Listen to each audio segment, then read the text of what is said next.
Mas Dayat juga tahu ya kalau literasi membaca di Indonesia tuh kan rendah banget. Terus kayak orang-orang tuh males banget baca, mereka cuma baca biasanya di headline-nya doang gitu. Eh, Iya. Mas Dayat setuju nggak sih sama hal itu? Kalau aku sih bukan literasi Indonesia rendah sih ya Kak. Ini pandangan aku pribadi ya, mungkin banyak orang nggak setuju. Cuma karena medianya udah banyak nih kan. Dulu kita mencari informasi dan ilmu-ilmu cuma ada 2 media, misalnya kayak buku atau koran atau apa gitu, media cetak lah. Tapi kan sekarang udah ada sosial media yang mana kita bisa banyak juga orang-orang yang nulis dengan ringan gitu kan, penyampaiannya ringan dan senang dibaca orang.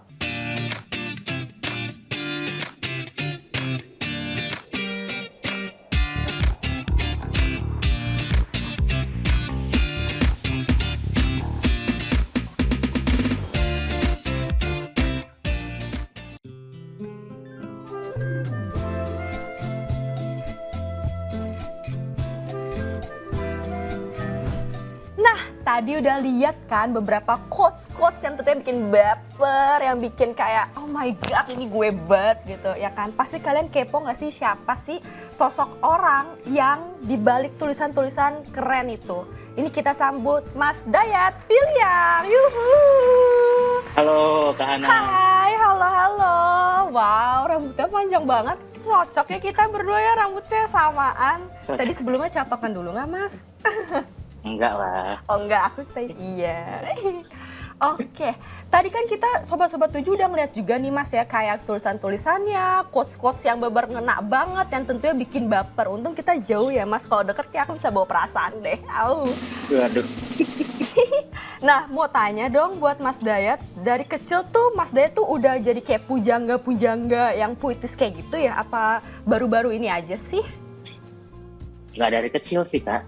Bibit-bibitnya mulai dari remaja lah. Wow. Usia-usia gejolak cinta mulai membara lah. Wah. Pokoknya yang cinta-cinta monyet-monyet gitu ya, kayak oh ini gue pengen kayak gini gitu ya. Oh my god. Jadi jujur pertama kali aku tahu Mas Dayat itu juga dari sosmed itu. Jadi kayak pas aku scroll-scroll ya, wow scroll gitu kayak ih ini gue banget nih, ini kayak temen gue juga nih kayak gitu. Terus pengen nanya sih awal mula kepikiran nulis-nulis quotes-quotes itu dari mana sih Mas? Awal mulanya kenapa ya Kak? Karena aku kan tipikal orang yang suka mendem ya. Iya. Apa-apa dipendem gitu. Kayak sedih dipendem, marah dipendem, atau patah hati juga dipendem gitu kan. Jadi pengen numpahin ke tulisan aja sih. Karena aku nggak bisa ngungkapin secara langsung, jadi aku tumpahin biar nggak jadi penyakit buat diri aku sendiri. Gitu Kak. Oh, jadi kayak Awalnya dari situ. Berarti kalau misalkan ada pikiran-pikiran, banyak pikiran mumet gitu daripada alihin ke minum-minum atau yang hal-hal lain, mending kayak udah tumpahin aja deh di tulisan-tulisan yang bermanfaat buat orang lain gitu ya? Betul Wow, gitu. Karena keren. termasuk juga soal perasaan gitu kan. Oh, soal Karena nggak perasaan. bisa ngungkapin gitu kan. Jadi nulis aja. Wow, berarti tulisan-tulisan Mas Dayat ini tuh based on true story ya berarti ya, kayak misalkan kayak patah hati nih, aduh gue kesel banget nih sama si A, yaudah gue tulis aja pakai tulisan-tulisan gitu ya? Iya, biasanya sih gitu. Oh, terus untuk pekerjaan sendiri nih, untuk Mas Dayat itu freelance jadi writer atau ada under manajemen gitu sih Mas? Kalau aku sih sekarang lebih freelance sih. Dulu ada di manajemen, tapi sekarang sudah tidak di manajemen lagi. Gitu. Karena manajemennya memutuskan untuk tidak jadi manajemen lagi. Oh gitu, putus kontrak ya? Iya gitu. Jadi ya sekarang kerjaannya lebih bukan ketulis malah. Lebih ke gimana tuh Mas? Lebih ke mana? Kayak misalnya lebih bantu-bantuin brand untuk promosi segala macam, kayak agensi gitulah. Jadi bantu-bantu agensi gitu. Gitu aja sih. Gitu. Oh gitu. Karena kan kalau dari nulis itu kan sedikit banget penghasilannya Kak. Mana bisa hidup. Aduh, curhat colongan nih. Oh berarti lebih kayak bantu-bantu agensi tapi bagian copywriternya gitu ya? Iya, kadang juga bantu masarin produknya di akun aku sendiri gitu. Oh, keren. Gitu sih. dari beberapa tulisan-tulisan Mas Dayat itu tentunya kan pasti ada dibikin buku. Kalau nggak salah ada 3 ya Mas ya, atau 4? Atau Bukunya? Ada nggak sih buku-buku yang dijadikan kalimat-kalimat, quotes-quotes itu kan pasti ada kepikiran gue limpahin jadi buku gitu. Terus ada beberapa buku. Sejauh ini ada 3 sih. Ada 3. Aku juga sempat dengar kalau bukunya yang paling terkenal itu tentang distraksi patah hati ya. Distraksi patah hati itu sebenarnya cerita pengalaman aku mengalami patah hati kan gitu. Aku mencintai seseorang tapi akhirnya dia menikah dengan orang lain gitu. Padahal udah sama-sama suka nih, udah sama-sama cocok, tapi memang realita ya. Dia pengen menikah cepat, ya udah akhirnya dia menikah dengan orang lain gitu. Bener-bener tuh orang. Akhirnya aku luapkan di sini. Bener-bener blacklist tau gak sih cewek-cewek kayak gitu? Pasti dia zodiaknya Gemini ya? Apa Aries? Aquarius ya. Aquarius musik Indo malah. Berarti buku Distraksi Patah Hati ini tuh based on true story ya. Jadi kayak nih cewek bikin gue kesel, yaudah gue sindirnya pakai buku gitu biar dibaca sama orang-orang jeleknya lo kayak gitu. Enggak, justru sebenarnya bukan gitu. Arahnya lebih kayak ngasih tahu ke orang-orang bahwa patah hati tidak seburuk itu sebenarnya gitu. Jadi kita perlu berdamai. Jadi ngapain kita menangisi seseorang yang udah pergi gitu. Dia aja nggak peduli lagi sama kita. Kita harus bisa bangkit gitu. Iya gitu. Bener sih, bener keren. Berarti bukunya tuh lebih ke motivasi orang ya gitu ya. Jadi kayak based on true story, kayak nih gue bisa nih melewati tentang patah hati, pasti lo juga pasti bisa kayak gue kayak gitu ya. Betul. Keren banget. Dari berdasarkan buku-buku, kalimat-kalimat, aku tuh bisa nebak, selain aku jago host, aku juga bisa nebak kalau Mas itu tipikal orang yang bucin ya nggak sih? Dibilang bucin nggak tahu ya Kak. Ini jujur nih, aku seumur hidup belum pernah pacaran. Masa iya? Terus gimana cara buat yang distraksi patah hati kalau nggak pernah pacaran? Ya kan itu biasanya cinta-cinta yang fokus di tengah jalan gitu loh Kak. Belum mengungkapkan udah putus, udah putus, bukan putus ya sebutannya. Nggak jadi terrealisasi lah hubungannya gitu. Jadi kayak pas lagi PDKT kayak masa-masa indah, pas mau ditembak, udahan ditinggal nikah yang kayak gitu ya? Iya, tapi lebih kayak salah aku sih, nggak bisa ngungkapin gitu. Kenapa sih emang nggak berani ngungkapin perasaannya ke perempuan? Apa ada tuh tipikal orang kayak gue takut ngungkapin sama perasaan gue ke dia, takutnya nggak sesuai ekspektasi entah jawabannya kayak gitu. Kalau kenapa sih nggak berani Mas? Sebenarnya bukan karena nggak sesuai ekspektasi sih. Karena kan cuma ada 2 tuh, diterima atau ditolak gitu kan. Tapi yang bikin memutuskan untuk menahan diri, efeknya ke depannya. Kalau ditolak nanti jadi canggung. Benar. Akan nggak bisa deket dia lagi kan, gitu kan. Padahal aku seneng gitu. Kalau ditolak ya nggak bisa deket lagi, jadi canggung. Nah kalau diterima juga aku bingung, nggak pernah jalanin. Jadi takut nanti, ini kayaknya cowok membosankan deh, udahlah kita putus aja deh, gitu. Takut kayak gitu. Enggak lah, nggak kayak gitu. Makanya kita coba dulu ya Mas, sama aku gimana? Jangan ya. Bercanda. Terus kalau menurut Mas Dayat sendiri, arti cinta tuh apa sih? Kayak Mas kan udah kayak, udah PDKT, udah bikin quotes-quotes tentang percintaan. Nah, untuk dari Mas Dayat sendiri tuh arti cinta apa sih? Kalau aku sih sederhana, tapi nggak bisa dibilang sederhana juga sih. Karena untuk menuju cinta itu ada 3 tahapan gitu. Karena kan orang salah paham nih, orang baru tertarik gitu kan. Dia langsung bilang itu cinta, padahal enggak gitu kan. Iya sih. Jadi aku nggak percaya dengan cinta pada pandangan pertama gitu. Jadi misalnya gini nih, ada orang suka dengan seseorang, dia bilang itu cinta, padahal enggak, itu masih suka. Kayak seseorang itu suka sama seseorang idola, karena dia belum kenal luar dalam idola itu kan, makanya dia suka. Kalau dia kenal mungkin dia nggak akan sesuka itu, bahkan mungkin dia benci gitu. Iya sih. Karena ngeliat kepribadiannya gitu. Nah baru itu fase pertama itu suka kan. Fase kedua itu sayang itu kita udah kenal, tapi masih ada beberapa part yang perlu kita validasi lagi. baru masuk ke tahap cinta. Cinta itu kita menoleransi kekurangan dan kelebihan dia gitu. Oh. Dari tahap itu baru cinta. Jadi nggak bisa kita bilang ujuk-ujuk aku cinta sama kamu padahal baru sebulan kenal gitu kan. Iya sih, benar-benar. Berarti kalau misalkan aku gitu ya suka sama Neymar, berarti aku baru tahap pertama ya, suka doang belum cinta. Tapi aku udah cinta banget Mas, gimana ya? Tapi kan belum kenal. Kalau kenal misalnya gitu kan. Iya sih, benar sih. Siapa tahu dia KDRT gitu kan. Bener sih, Kan kita bener. nggak tahu. Iya bener Kan sih. kita nggak tahu. Bener sih, bener banget. Nah tadi Mas Dayat juga bilang ya kayak salah satu yang bikin Mas Dayat nulis-nulis quotes itu kan tentang patah hati, tentang cinta, ngeluapin emosi. Aku juga sempat dengar-dengar nih dari kanan, dari kiri, dari atas, dari bawah kalau broken home adalah salah satu alasan Mas Dayat untuk menulis. Apakah benar itu? Ya bisa dibilang sangat benar gitu Kak, karena itu emang bagian paling sulit dalam hidup aku gitu. Itulah memulai memicu untuk membagikan sesuatu ke orang lain.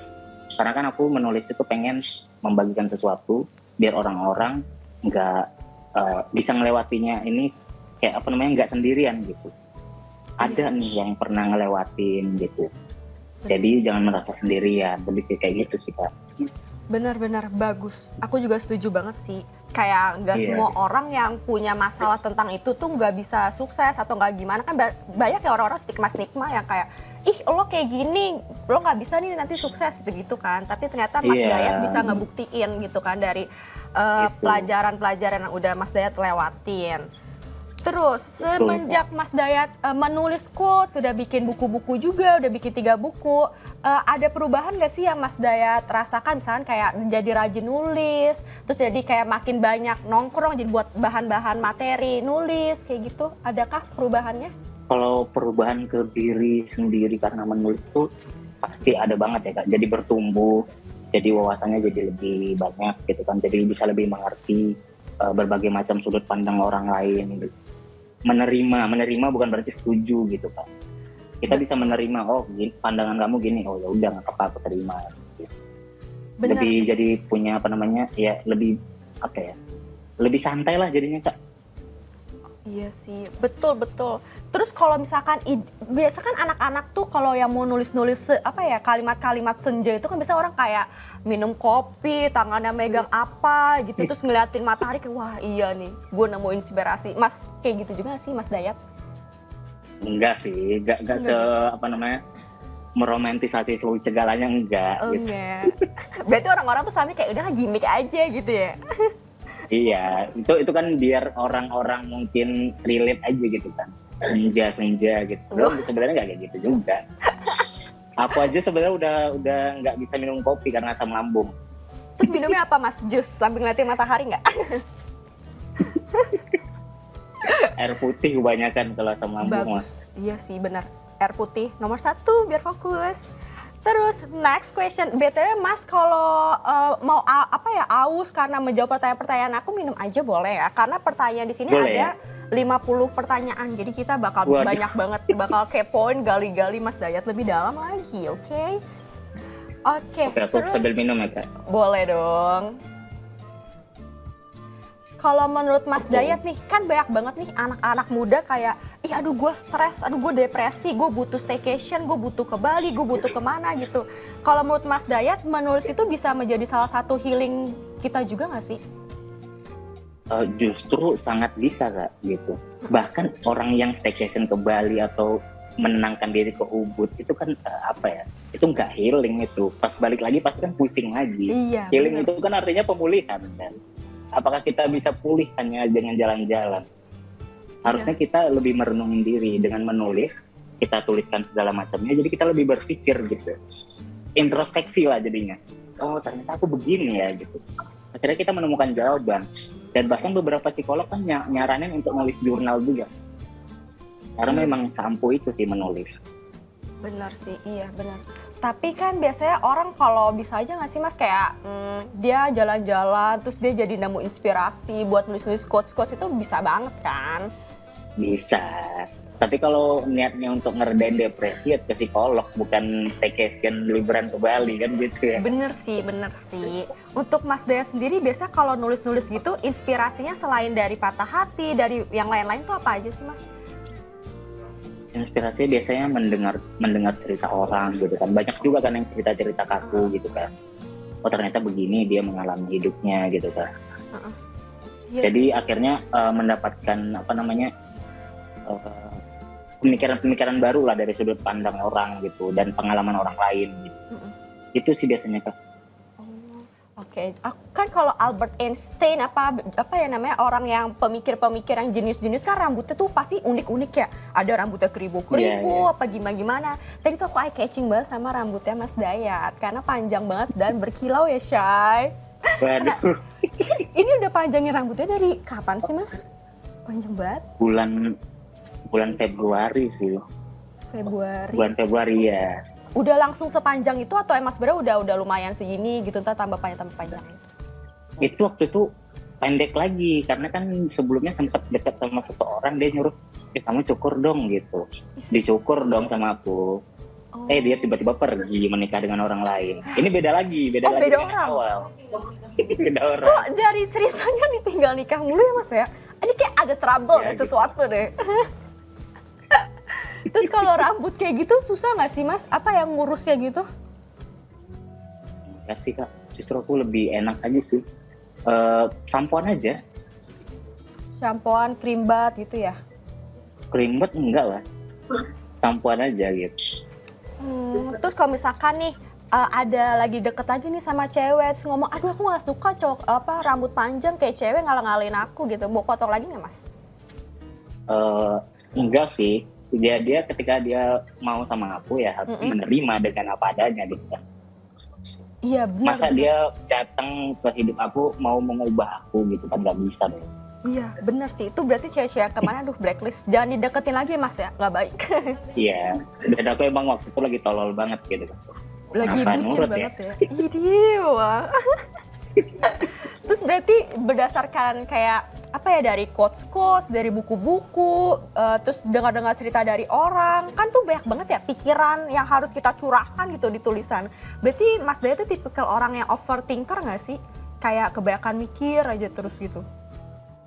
Iya Kak, aku itu berhenti mikirnya waktu tidur. Pas mata melek itu pasti banyak banget kepikiran sesuatu gitu. Mulai dari rezim apa gitu, banyak banget. Berarti Gak sekarang melulu soal cinta gitu. oh, cakep. Gak usah ngomongin cinta deh, alah muntah deh. Berarti kalau sekarang lagi pikirin apa Mas? Aku kepo banget nih, pikirin apa ya? Kalau sekarang itu lagi mikirin menata hidup lagi sih Kak. Karena kan aku belakangan mengalami kisah yang cukup pelik juga, depresi karena terlalu fokus ke sosial media kan. Oh. Gitu. Jadi kayak terlalu fokus sama angka-angka di sosial media, karena pada saat itu memang ada job-job masuk gitu kan, kayak endorsement segala macam gitu kan, membuat aku kehabisan energi untuk bikin konten gitu kan. Kontennya memang tulisan juga, tapi kan karir sebagai penulis harusnya membuat buku. Nah, membuat buku itu jadi kayak teralihkan, terabaikan gitu. Jadi nggak punya energinya lagi gitu.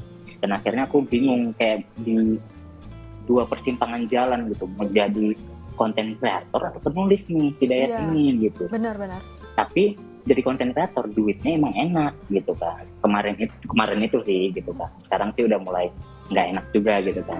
Nah, ketika menjadi penulis ya menyenangkan, tapi duitnya belum sebesar itu gitu. Iya sih, benar. Pendapatannya nanti gitu. Dan akhirnya aku bingung kan.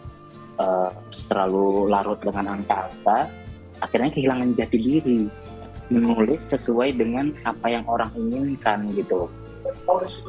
Ya kayak kita harus mencari like jadinya kan. Padahal yang menulis aja, nggak usah mencari like atau disukai orang gitu. Iya sih, Itu sih kemarin itu. Makanya sekarang mulai menata hidup lagi, kembali lagi ke aku yang dulu gitu kan. Aku yang awalnya bermimpi menjadi seorang penulis lagi gitu. dan memulai dari nol lagi. Aku nganggapnya sekarang mulai dari nol lagi, Dayat yang dulu itulah gitu sih Kak. Iya sih benar, tapi kayak kita nggak usah munafik ya, kita tuh butuh duit buat makan, buat fashion, buat segala macem gitu. Kayak gue bisa beli lo dengan duit gitu ya ibaratnya. Jadi kayak Iya betul. bener sih bener. Berarti semenjak kayak harus jadi content creator, terus gue harus nulis kayak gitu, berarti pernah terbebani nggak sih Mas kayak gue harus nulis lagi kayak gitu? Mendingan Iya gue kayak terbebani gini Kak.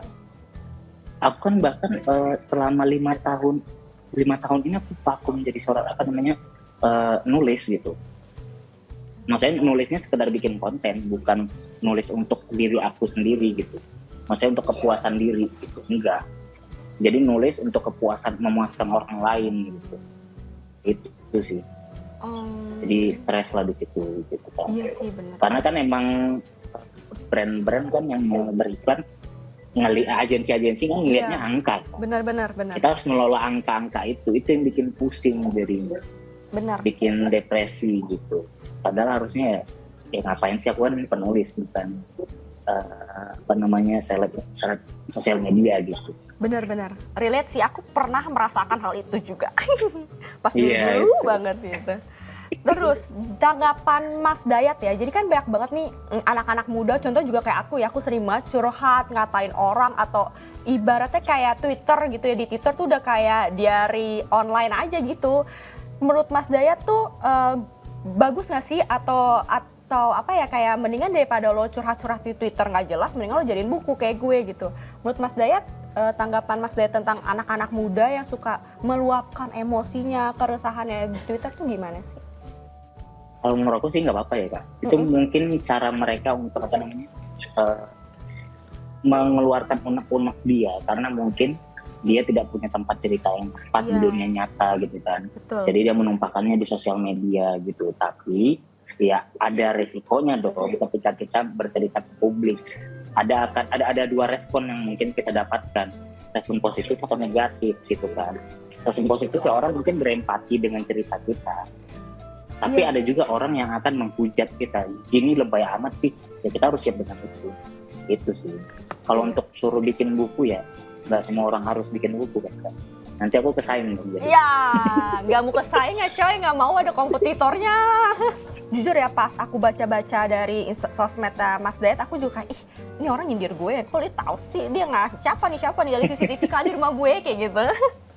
Nah, untuk Mas Dayat sendiri pernah nggak sih terganggu karena media sosial? Misalkan kayak kan Mas Dayat kan juga kayak kirim-kirim quotes di sosmed kan, pasti banyak banget kan yang komen-komen kayak so tau lu gitu-gitu. Pernah nggak sih Mas terganggu dengan komen haters gitu? Atau malah jadi inspirasi gitu? Kalau aku sih untuk komentar-komentar orang sekarang ya, kalau sekarang udah nggak peduli. Tapi kalau dulu benar-benar kayak merasa oh iya kah, mau ngerasa dipojokin gitu. Jadi kayak sedih juga. Itu bahkan yang salah satu faktor bikin aku kemarin tuh vakum nulis gitu kan. Karena terlalu dengerin sih. Terlalu mikirin omongan orang. Nih, kalau nanti aku begini, pasti nanti diomongin kayak gini nih. Kalau aku begini, nanti diomongin gini nih.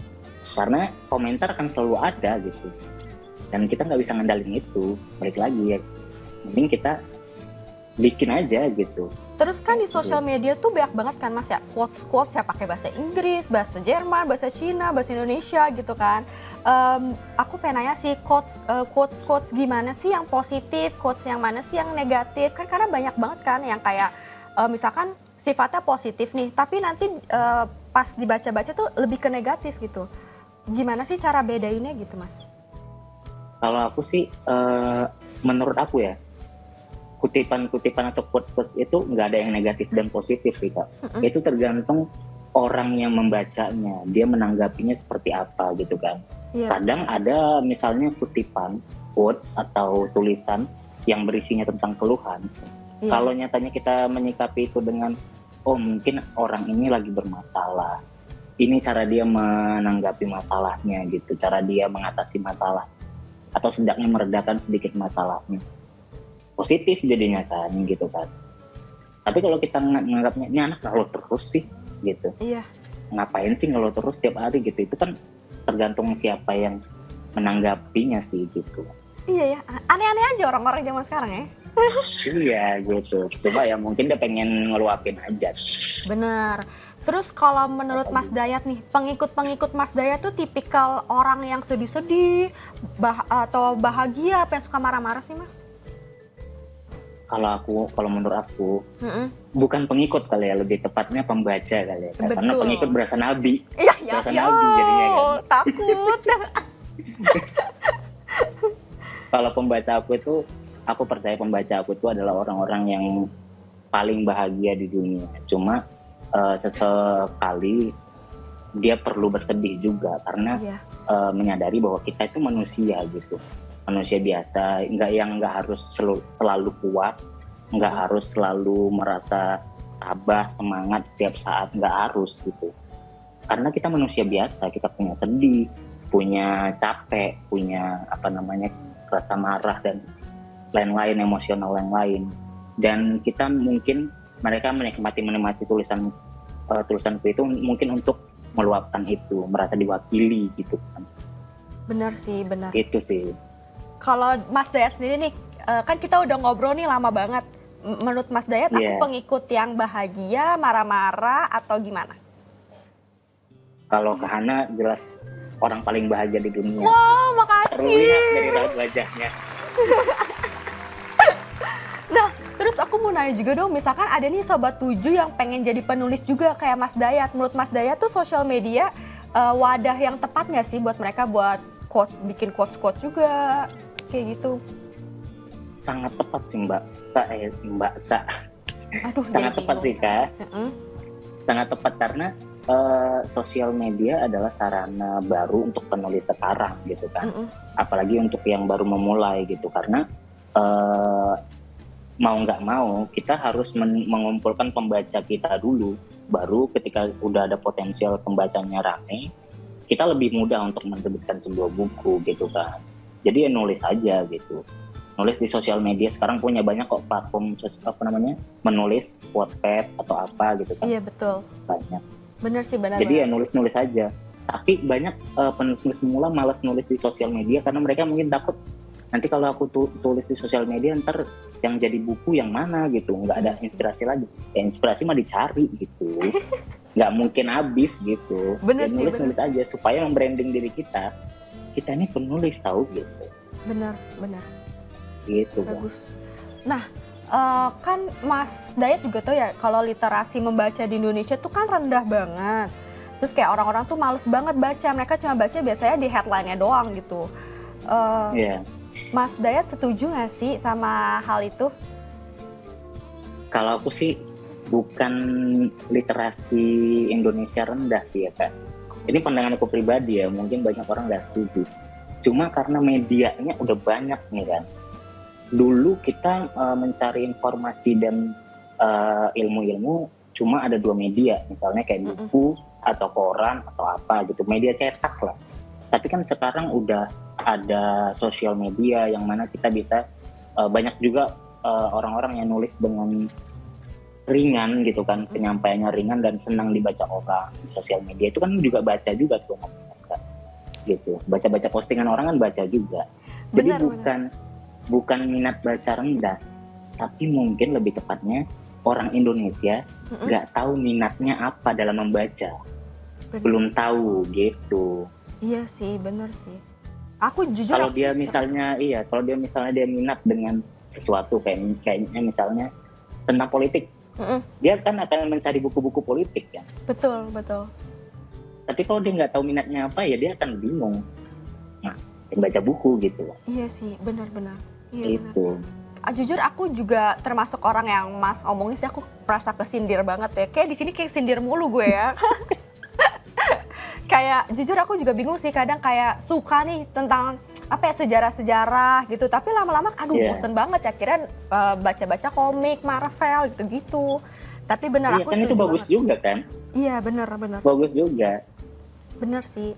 Terus kira-kira nih yang harus kita lakukan atau Mas Dayat lakukan supaya anak-anak muda tuh bisa mau membaca tuh apa sih Mas? Atau misalkan dimainkan tentang headline ya biar mereka nanti kayak wah tentang ini nih seru nih nanti dibaca gitu atau gimana? Sebenarnya supaya orang-orang mau membaca ya gitu. Ya itu tadi, kita harus tahu minat kita apa. Jadi misalnya kita tahu minat kita tentang musiknya. Mungkin kita mulai cari dengan bacaan-bacaan sejarah musik atau apa gitu. Karena aku juga punya teman, dia udah cukup tua. Dia baru mulai minat bacanya itu terbentuk di usia berapa ya, 30-an gitu ya. Dan dia memulai dengan bacaan-bacaan yang ringan juga, kayak buku Raditya Dika kan segmennya remaja itu kan. Iya benar-benar. Tapi dia baca dan dia jadi senang gitu.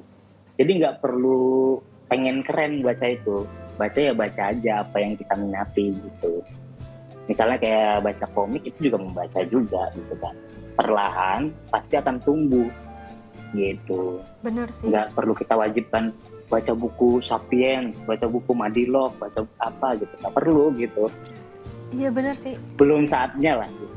Belum saatnya ya. Benar-benar. Aku sih setuju banget sih. 10 jempol buat Mas Dayat, walaupun cuma 2 di belakang ada 10 kok. Tenang. Aku juga nih ngeliat nih ya dari sosmednya Mas Dayat ada quotes yang tentang ini. Di antara kalian ada nggak sih yang keinginan masa tuanya tinggal di Ciledug? Itu tentang apa sih Mas? Kan nggak semua orang mau tinggal di Ciledug. Kalau mau di Depok, Bekasi, Cibubur, Cimanggis, Cilense gitu. Ya sebenarnya ayah aku di sana. Oh. Kan ayah sama ibu pisah, ayah di sana. Dan aku kayak ngeliat Ciledug itu walaupun ruwet, tapi di bagian perumahan-perumahannya itu kayaknya masih menyenangkan gitu. Soalnya aku mendapatkan tidur siang yang berkualitas di Ciledug gitu. Terus aku juga baca juga nih beberapa yang ini nih, capek banget jadi orang yang gak enakan, sesekali pengen egois, bodoh amat dikata sombong. Itu tentang apa sih Mas? Itu ya ya kita kan sering banget, aku tuh orangnya gak enakan banget kan. Iya. Dimintain tolong, aku iyain aja. Terus ya nggak bisa nolak lah gitu orang. Jadi capek mikirin orang terus, sedangkan diri sendiri nggak dipikirin gitu. Capek banget lah jadinya gitu. Karena kan aku saking gak enakannya kayak pernah ada, ini mungkin agak sedikit menyakitkan tapi lucu kalau diingat-ingat lagi. Aku pernah di titik terendah dalam hidup waktu di Bandung. Itu aku sampai mau bunuh diri. Wow, kenapa itu? Buset dah. Itu kayak hidupnya kayak sulit banget, hampa gitu kan. Ya pokoknya sampai titik terendah lah, merasa titik terendah dalam hidup. Tapi nggak jadi, karena aku nggak enakan. Nanti kalau aku mati misalnya di kosan gitu kan, nanti yang bawa mayatnya siapa? Nggak enak sama orang, nyusahin orang gitu kan. Iya bener. Terus kosannya jadi angker gitu kan. Nah itu dia bener, mati rezeki orang itu namanya ya. Iya, terus orang tua nanti bakal repot gitu, jadi nggak enak gitu. Saking nggak enakannya sampai setahap nggak jadi bunuh diri. Gak tau entah harus beruntung atau gimana ya. Jangan deh, jangan coba-coba ya, nanti kita nggak wawancara kayak gini. Satu lagi nih yang paling relate sih, yang ini. Nggak ada laki-laki yang cukup dengan satu wanita. Ujar lelaki membenarkan kelakuannya. Ini pendapat yang salah. Yang membuat merasa cukup atau tidak itu kita sendiri. Kitalah yang harusnya membuat diri kita merasa cukup dengan satu pasangan dan tidak berpaling ke siapa-siapa. Ini dari pernyataan Mas juga atau dari orang-orang gitu. Soalnya kalau dari Mas juga, karena ini ada yang ngomong kan, laki-laki nggak cukup, laki-laki cukup dengan satu wanita. Itu tuh benar-benar dari diri sendiri, apa dari orang lain, apa gimana sih? Sebenarnya aku tuh sebel gitu, apalagi akhir-akhir ini kayaknya berita perselingkuhan banyak banget ya. Nah, aku tuh kesel sama perselingkuhan itu lebih emang personal banget sih, bukan diselingkuhi, tapi lebih keluarga aku kebanyakan itu hancur tuh karena perselingkuhan. Ibu aku gitu kan, bibi aku gitu, terus kakak sepupu aku gitu, kebanyakan diselingkuhi gitu dan hidupnya jadi hancur, jadi sendiri gitu kan. Jadi aku sebel aja sama orang-orang yang selingkuh. Kenapa sih udah ada pasangan kok selingkuh gitu? Bener. Ini kan seorang yang kamu pilih untuk sehidup semati gitu, sampai selamanya. Kenapa kamu menduakan dia? Ya kan? Harusnya kalau misalnya udah nggak nyaman nih misalnya, Misalnya kan ada orang cowok berdalih, ya pasangan aku kurang sih, ya kenapa dipilih dari awal gitu. Iya, benar-benar. Ya kan gitu. Ya kalau misalnya emang nggak nyaman, ya mending ditinggalin, terus jalin sama yang lain. Itu mungkin lebih elok daripada diduakan ya, walaupun sama-sama menyakitkan juga. Tapi itu lebih beretika lah gitu Benar-benar. daripada menduakan. Benar sih, aku setuju banget. Tapi benar-benar itu dari bibi, dari apa tadi, papa dan lain-lain itu emang sebegitu Mas. Itu kayak kutukan atau apa gimana sih? Itu serem banget. Nah itu dia, nggak tahu juga, kayak banyak banget gitu kan. Iya, Nggak banyak banget sih, cuma 3 gitu. Cuma iya. dari situ aku jadi kayak benci banget gitu dengan perselingkuhan, karena kondisi rumah jadi nggak nyaman gitu kan. Salah satunya broken home itu kan gara-gara itu juga kan, menghadirkan rasa trauma dan segala macam, dampaknya ke anak-anak gitu kan. Iya, benar. Itu yang aku benci gitu dari perselingkuhan. Oh, Makanya setiap dengar berita orang selingkuh itu kayak ngapain sih gitu. terus kalau orang bikin quotes gitu tuh bisa yang ini nggak sih, spontan, uhuy kayak gitu, boleh nggak sih? Uhuy lagi kan, bisa nggak sih orang bikin quotes yang spontan gitu, uhuy? Bisa banget sih Kak. Bisa. Aku bahkan rata-rata kalau kutipan-kutipan di sosial media itu spontan rata-rata. Uhuy. Uhuy. Oh gitu, berarti sekarang bisa dong aku minta Mas bikin quotes untuk Sobat 7 yang spontan, uhuy. Waduh, langsung ditodong ya. Quotesnya tentang apa ya? Tentang penyemangat deh, biar kita semangat kerja, semangat menjalani hidup kayak gitu. Quotesnya, aduh langsung ditodong ya. Iya dong. Aku agak gugup soalnya berhadapan dengan wanita secantik Hana. Aduh, Mas jangan kayak gitu Mas. Aduh, toilet. Apa Benerin make kutipannya up. ya? Uhuy. Ayo Mas, saya tungguin deh. Iya. Sobat-sobat 7, hidup ini apa ya? Kita hidup beragam, ada banyak manusia di dalamnya gitu kan, ada banyak pandangan di dalamnya. Daripada kita memusingkan perbedaan pendapat, mending kita fokus pada kesamaan. Jadi kita bisa lebih santai dalam menjalani hidup. Wah, Gitu aja kali. ini mantap. Udah dicatat belum? Adel udah dicatat? Udah ya? Siap. Aman, semua aman. Oke, nggak disangka kalau kita tuh pertanyaannya udah habis Mas. Cuma nanti kalau Mas mau ditanya-tanya lagi bisa telepon aja. Sudah di penghujung acara, nggak disangka-sangka kalau kita udah ngabisin waktu 2 kali 24 jam tamu lapor wajib RT ya. Jadi makasih buat Mas Dayat. Terus makasih juga iya, untuk waktunya, informasinya, terus udah cakep banget nih rambutnya, udah prepare segala macem. Makasih banyak Mas Dayat. Ya, makasih Kak Hana dan Sobat 7. Bye-bye. Dah. Terima kasih sudah menonton Sobat 7 Kepo. Sampai jumpa di episode selanjutnya.